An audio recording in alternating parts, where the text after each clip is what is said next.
all of this fixation on analytics and process and efficiency stems from the original ideas of scientific management, which were a fraud. It's well written about. I mean, you've read about it in the book. It's chapter 2, isn't it? Yeah, Taylor's Shadow. Yeah, and then everything stems off that. But you might have certain law-like principles within a very narrow domain of business. Like, you've got the Ehrenberg Bass principles. But they're not laws, really. In fact, if you read How Brands Grow, he doesn't call them laws. He's very careful with his wording there. He says law-like principles. He doesn't say this is like Ohm's law. He's not saying that it's an ironclad law, first of all.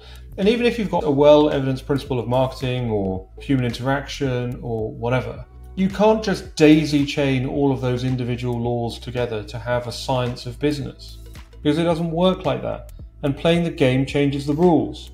Like, as soon as there was some magic formula for business success, it wouldn't have an advantage because everybody would use it and the advantages would be competed away.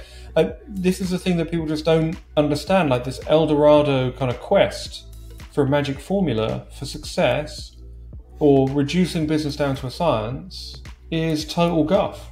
I mean, think of the economic incentives. If it was possible, we'd have found it by now. It's not as if we haven't tried.